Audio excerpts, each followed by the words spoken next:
Ahoy, and welcome back to the Workaround. My name is Bob Gilbreth. You, my friend, are in good company with fellow entrepreneurs and innovators who follow my stories from a career in tech startups and corporate innovation.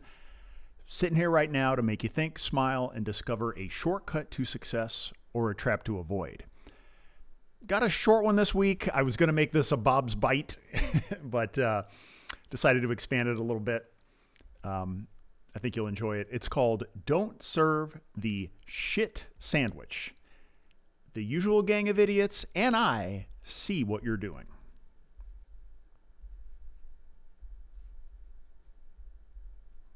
Last week, I spoke about a wonderful leader from my Procter & Gamble years, John Pepper.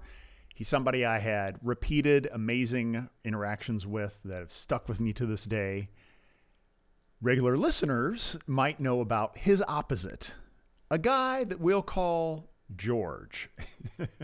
Or you could call Jorge for you listeners. There's a bonus. He was my 3-up manager at Procter & Gamble who taught me how to not inspire others. And as we all know, sometimes these reverse role models can be very helpful in helping us learn how to be good leaders. So I'm going to tell you a story about George. He was the guy, among these other things, that taught me the art of making a shit sandwich. And I'm sitting here right now to tell you not to do the same. All right, let's talk about the shit sandwich. If you have not heard of it, it's also known as the compliment sandwich. It's a tactic designed to make it easier for you to deliver bad news to someone and get what you want. The recipe is really simple. Start by saying something nice, really lather it on thick, then deliver the bad news, and finish with another slice of compliment. Ideally, the other person gets the message without their feelings getting hurt. For example, you're at a restaurant. You had a reservation at 7 o'clock. It's 7:25 and you're still standing there. You might use the shit sandwich like this. Hey, I'm really excited to be at this restaurant tonight. It's my favorite place to celebrate our anniversary, which is why I booked this table 2 months ago. But we've been waiting for 25 minutes and you keep seating people who came in after us. Could you please find us a table so we can have the wonderful experience that you guys always provide? That, my friends, is the shit sandwich. And by the way, for my friend Roseanne and others out there, it is not the compliment sandwich. You don't name a sandwich by what the bread is. You name the sandwich for what's in between. It's a ham sandwich. It's a shit sandwich. It's not a bread sandwich, and it's not a compliment sandwich. So there you go. Anyway, back to the story. The last time George served me once, I was way back at P&G, and my agency team and I were presenting a new campaign direction for Mr. Clean. I was the brand manager of the business and paid a pretty good salary to make important decisions. But George felt the need to personally okay all of our packaging and advertising. He thought of himself, he referred to himself as an expert in these creative arts.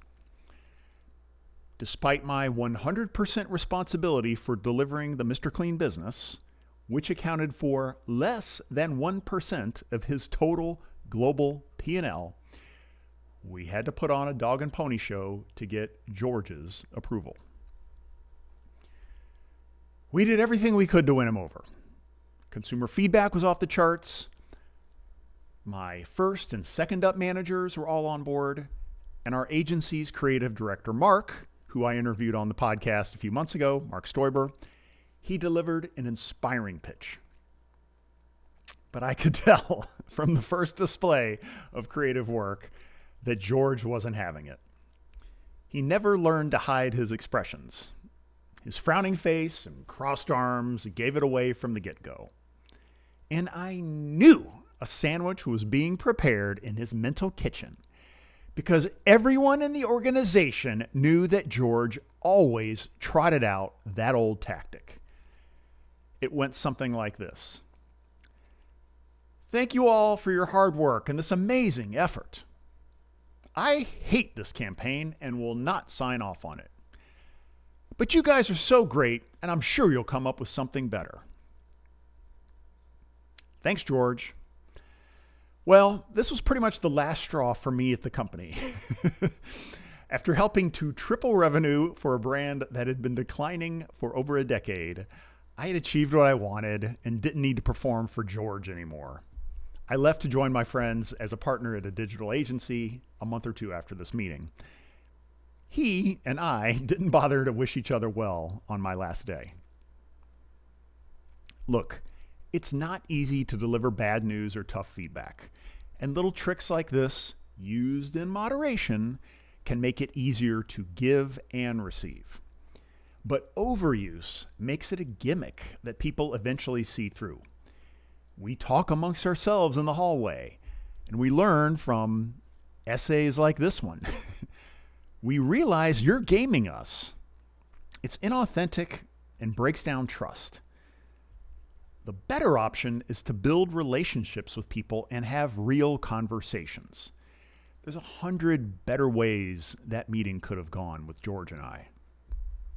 Sometimes the leader might even have to let people make what they think is going to be a mistake when it won't significantly hurt the business. After all, the best way to learn is from our own mistakes that we are responsible for. And, hey, leader, maybe consider that you're not the expert you claim to be. Yeah, this is harder than ordering people around or serving them BS, but if good leadership was easy, everyone would be doing it. Now an interesting segue. After I write up one of these stories about seeing others bullshit, I wonder to myself, am I the only person who notices and gets work type like this? I mean, I get to see the open rates on my Substack email, but I don't get to see the nodded head and agreement rates, which would be pretty awesome if you could. I'm sure the technology's there. I don't know about the privacy implications. But then another question arises in my head. What made me turn out to see the bullshit in other people like this? Well, I came up with part of the answer around the time that I was crafting this post. It was a time when I was walking through an art museum with my daughter Ella. We were going through a traveling exhibition of the history of Mad magazine. Ella is in the animation business, so it was a career treat for her. But this went much deeper for me, because for a few critical years in my childhood, I read every new edition of Mad back to front again and again. So there I was, wandering through the history of memorabilia and my own mind. And suddenly, it hit me. Mad taught me to see through the BS of authority figures, like what I just told you about George. It was a jaw-dropping, eye-popping, coming-of-age lesson on how leaders in business, religion, government, entertainment, education, and much more are often completely full of it. By spilling this life secret at an age of influence, Mad inspired the careers of countless comedians, including Jerry Seinfeld, Weird Al, Conan O'Brien, and Jon Stewart. I think Mad also sparked something that would eventually lead to my career as an entrepreneur. Because when you realize that no one else knows what they're doing, you might as well live with your own mistakes instead of executing on someone else's. Now, when I see people taking themselves too seriously, including me, I can't resist pointing it out and poking holes. So here I was, more than 20 years after that meeting with George, walking through a Mad exhibition with Ella, laughing at some of the same jokes that killed me when I was half her age. She, like I think most in Generation Z, seems born able to see leaders BS. It's not a lesson I need to teach her, but she enjoyed my story about George, and we appreciated the work of the usual gang of idiots. And to bring it completely full circle, The campaign George killed featured movie-style advertising to introduce our new products. For our print campaign, we hired Mort Drucker, who was a well-known mad artist, passed away in 2020, to create one of our print ad concepts. I was tickled to work with him back then, but the ad that he created for us never made it into magazines. Sorry, George. I kept a copy, and now I get to share it with the world on my Substack. I'm going to flash it up on YouTube if you're just listening on the podcast. Go check it out. He kind of played off an Animal House kind of theme movie poster for us, and it's really cool, and it's so fun to be able to find this in my old files that I kept. R.I.P. Mort. And remember, if you'd like to go further, anybody can schedule a chat during my open office hours to discuss questions, provide feedback, network, or examine any other topic. Just remember, my primary value lies in helping people strategize and self-examine to discover their best path forward. In other words, avoid some of the mistakes that I made. No charge accepted. I'm also the co-founder of Fleet. We're a holding company for service businesses. We invest in leaders who are ready to start their own companies. We also do a little M&A. So if you've ever thought about starting your own service business, let's grab some time at that same link, and I'm sure we'll have a great conversation. That's it for this week. Ahoy for now.